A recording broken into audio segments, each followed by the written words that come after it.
I think I'm ready to do my paint. I'm gonna go ahead and start with, this is a very small canvas. If you're starting out, I would recommend a small one because that way you can test without it costing so much, and the bigger it is, as you can imagine, the messier it is. So I'm going to move away all these things because it's about to get messy. And I have just propped up this gesso board with a cup just like this. What's nice is it's flat, it's very firm, it's made of masonite, so unlike a canvas where you can't put that in the middle because it will cause the canvas to kind of tent, you can actually just put one support under this because it's flat all the way through. So I've got my cup. I'm going to start with white and I'm going to pour it down the side. It's going to do all white. Try not to get bubbles, so I pour it all right there rather than, I don't know if that makes sense. I'm going to pour, see, I'll pour the gold in there. Just going to do 3 colors so you can kind of see what happens with 3. This black, ooh, I really don't want a lot.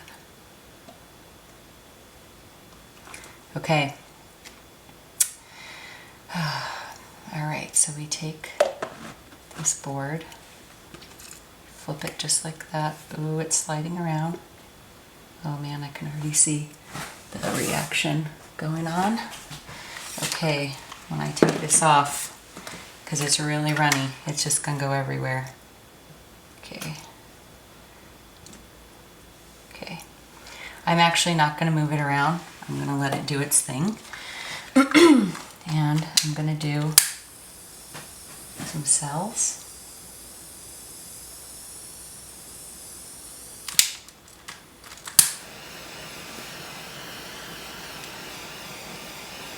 First,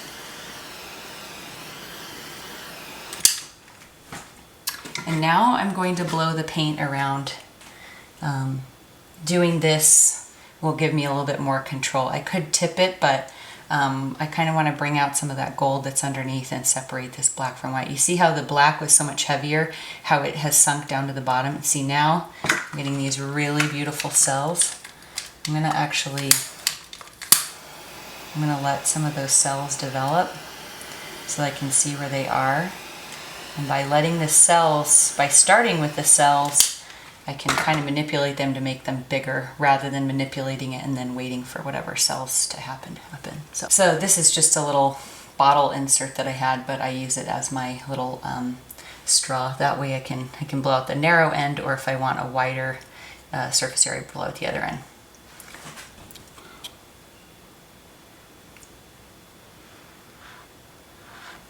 You know what? I might actually tip this. I'm going to thin it out a little bit. I'm going to start up here. I'm going to move it down here. I really want to keep some of that action there. Yeah, you see how the gold that was thicker, how it's gone to the bottom? We can't really see it anymore. Interesting.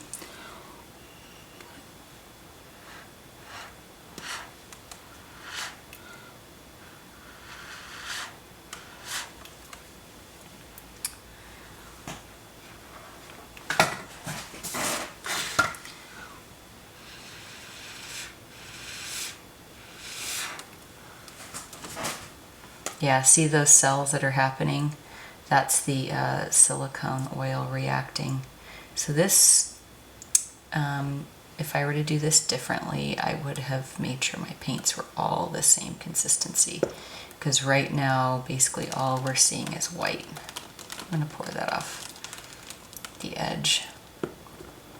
The other nice thing about having a single cup underneath is that you can rotate it as you go, whereas when you've got the 4 cups or 2 or whatever holding it up, you can't rotate it as easily. So I'm just going to skim the sides here just because it gives it a nice finished look. I'm liking what's going on. I kind of don't want to mess with it too much, but it is pretty sparse. Not a lot of color here.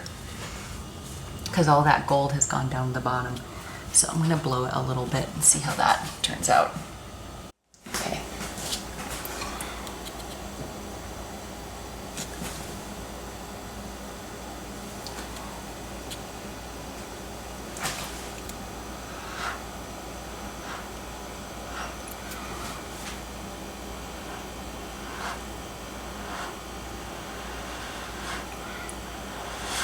See, that's the gold underneath. You can see that gold. Yeah, these cells. I'm wondering if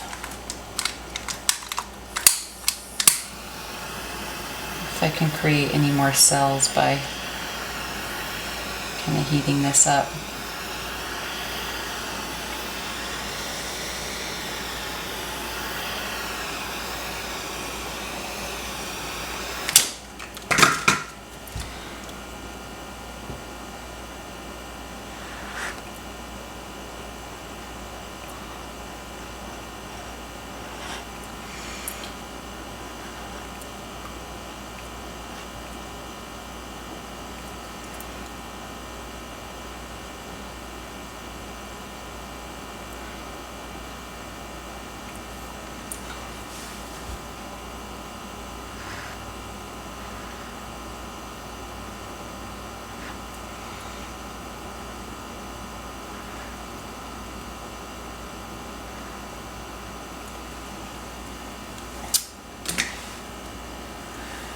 Okay, so you can see what we have here.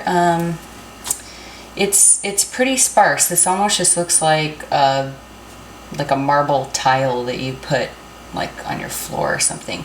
This is really, really sparse. It's cool, it's different, but I definitely want a little bit more, so I'm probably going to do another one of these and get the consistency with the white better, and maybe go with a bolder color than the gold so that there's a little more action going on. This is an overhead of the final product. You can see how the gold has sunk down to the bottom and you can barely see it. There is a little bit of the black remaining, but not much. So the reason that that's happening is because the white is floating to the top and the gold and the black are sinking to the bottom. This problem can be solved if that's, if you want them to kind of be equal, by making sure the viscosity of all the paints is the same. You may opt to have one color sink to the bottom, and if that's the case, then you will want it a little bit thicker. It really depends on what the effect you're going for. So this kind of looks like marble almost. It's very sparse.